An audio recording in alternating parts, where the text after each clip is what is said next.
지금처럼 외국인들이 8월 1일부터 조정을 야기하고 있음에도 불구하고 이 종목만큼은 16거래일 중 15거래일에 매수 행진을 이어오고 있는 종목 중에 하나입니다. 안녕하십니까. MTNW 야간 특송 시청자 여러분, 허반석입니다.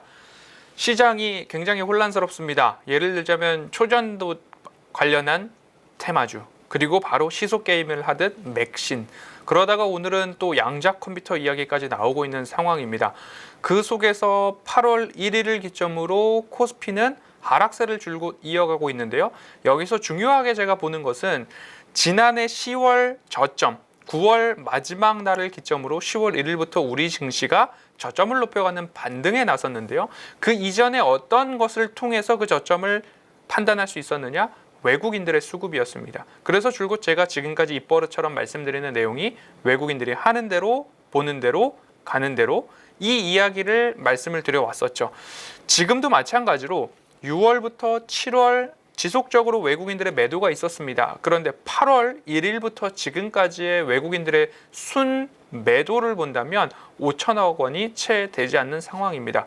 그리고 약 외국인들의 매도가 3조 5천억 정도 코스피 시장, 우리 시장 통틀어서 나오고 있는데 이 매도가 어디에 집중되고 있는가 보았더니만 포스코 홀딩스에서 매도, 그리고 배터리셀 3사에서 매도, 이를 다 합치면 약 6조 5천억 원 수준입니다. 그러면 우리 시장 통틀어서 3조 5천억 원 매도, 순 매도했는데 포스코 홀딩스와 배터리셀 3사에서는 6조 5천억 가량의 매도가 있었다. 그러면 어디선가는 3조 원 이상의 매수가 들어왔다라고 판단해 볼 수 있을 것입니다. 그럼 어디서 매수를 했느냐 보니까 삼성전자의 매수가 많았더라. 그러면 그 외의 종목들에게서도 속속 매수가 들어왔다. 그러면 외국인들이 작정하고 규모 있는 차익 실현을 지금 쏟아낸 거냐 아니냐를 판단할 필요가 있는 지점입니다. 제가 보는 관점에서는 아직까지 저점을 높이는 강세장은 유지 중이다. 그러면 이번 주에 있는 이제 엔비디아의 실적 발표 바로 내일 우리 장 시작 전에 확인을 하게 됩니다. 그리고 파월 연준 의장의 잭슨홀 미팅 연설이 금요일 저녁에 있을 예정입니다. 이러한 이벤트들, 일정들을 모두 다 소화한 이후에 시장은 방향성을 좀 보고자 하는데, 일단은 원달러 환율이 1350원 언저리에서 그래도 진정의 모습들을 나타내고 있습니다. 이제는 10년물 국채금리가 4.5%를 넘지 않는다면 금요일 이후에 새로운 저점이 만들어지고 시장은 다시 우상향의 추세를 이어갈 수 있는 여지를 남겨놓고 있는 상황이다. 빅스 지수나 국채금리, 그리고 피어 앤 그리드, 공포 탐욕 지수 모두 다 이제는 이쯤에서는 더 이상 올라가지 않기를 바라는 마음이 저도 기대와 함께 갖고 있는 상황입니다. 코스피 차트를 보면요, 저점입니다. 저점 구간에서 이렇게 9월 30일, 그리고 연초, 그리고 3월, 그리고 나서 지금 이 바닥 구간에서의 120일선 회복을 목전에 두고 있는 상황입니다. 그러면 저는 이 저점 구간에서는 웬만하면 매도를 서두르지 않으셨으면 하는 바람 함께 말씀을 드렸고요.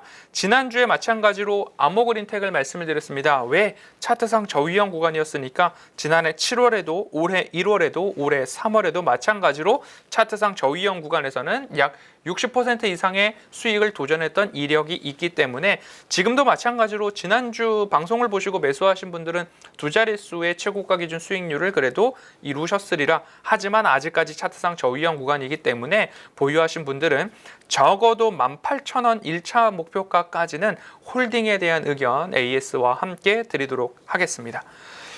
오늘 제가 말씀드릴 종목은 지금처럼 외국인들이 8월 1일부터 조정을 야기하고 있음에도 불구하고 이 종목만큼은 16거래일 중 15거래일에 매수 행진을 이어오고 있는 종목 중에 하나입니다. 그리고 우리는 주택시장 호황과 함께 그러면 이 기업에 건설 장비들이 많이 들어가겠구나. 그리고 인프라 투자와 함께 건설, 농업, 조경과 관련된 쪽에서의 장비 매출 비중이 굉장히 높은 기업이고요.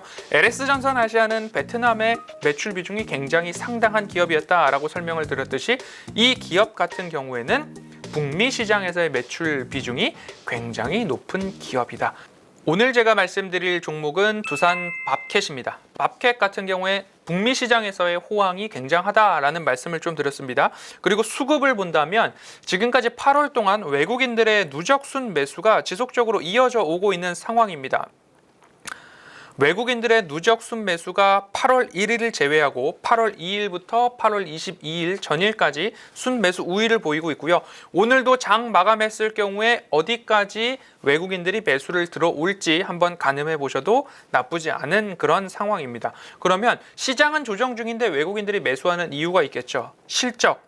2분기 서프라이즈가 나왔습니다. 펀더멘털이 탄탄하다라고 보시면 좋을 것입니다. 그리고 영업이익률 같은 경우에는 최근 4분기를 누적해서 봤을 때 다시 영업이익률 같은 경우에는 최근 4분기를 쭉쭉쭉 나열해 봤을 때 22년 2분기에 14%, 22년 3분기 13.3%, 4분기 10.7%, 올해 1분기에는 15.4%, 올해 2분기에 17.5%의 영업이익률을 기록하고 있기 때문에 일회성 비용에 있어서의 이익 증가가 있었다 치더라도 평균 이상의 영업이익과 매출액, 영업이익 성장률 모두 다 보이고 있습니다. 그럼 이 호황이 여기서 끝인가 아닌가를 가늠해 보아야 할 텐데 앞으로 미국의 신재생 에너지 투자, 바이든 정부의 인프라 투자, 우리나라 기업들도 미국으로의 공장 시설 투자가 이어지고 있습니다. 그러면 이것들이 이제 모두 다 종료 수순을 밟고 있는가를 평가해 봐야 될 텐데요. 아직 이러한 시설 투자와 인프라 투자는 진행률이 절반에도 채 미치지 못하고 있다. 그러면 이런 장비사 같은 경우에는 오히려 호황이 조금 더 이어질 수도 있다라는 관점에서 펀더멘털이 훼손되지 않았더라면 이러한 차트상 저위험 구간에서 추가 반등을 한번 노려보셔도 좋겠다라는 말씀드리도록 하겠습니다. 이렇게 차트 흐름을 본다면요. 이 저점 구간에서의 따박따박 반등과 지지가 나오고 있었습니다. 그러면 지금도 마찬가지로 차트상 저위험 구간에서의 매수 한번 노려보시면 좋을 것 같고요. 55,000원 이하는 매집의 관점으로 보실 자리다라는 안내 드리고 싶고요. 외국인들의 매수 행진이 이어지고 있기 때문에 1차 목표가는 65,000원 먼저 바라보도록 하고요. 65,000원 접근했을 때 추가적으로 AS 드리도록 하겠습니다. 혹여나 외국인들의 규모 있는 매도가 나오면 어떡하나 고민이 되실 수도 있기 때문에 손절가는 5만 원 제시해 드리도록 하겠습니다. 시장이 혼란스럽습니다. 초전도냐, 맥신이냐, 양자 컴퓨터냐 이런 이야기가 나올 때 VIP분들하고는 보라티알이나 인상가 이런 종목들을 트레이딩하기도 합니다. 하지만 방송에서는 차트상 저위험 구간에 적어도 손실 볼 확률보다 수익 볼 확률이 높은 종목들 펀더멘털 위주로 안내를 드리고 있으니까요. 이런 종목들 따박따박 수익 챙겨가시면 좋겠습니다. 시장은 이번 주에 있을 빅 이벤트 엔비디아의 실적 발표 그리고 파월 연준 의장의 연설 이후에 오히려 상승에 대한 방향성을 보다 더 확고히 해가지 않을까 하는 기대와 함께 저점 구간에서 매도를 서두를 필요는 없을 것 같다라는 시황 이어가도록 하겠습니다. 지금까지 MTNW 허반석이었습니다. 감사합니다.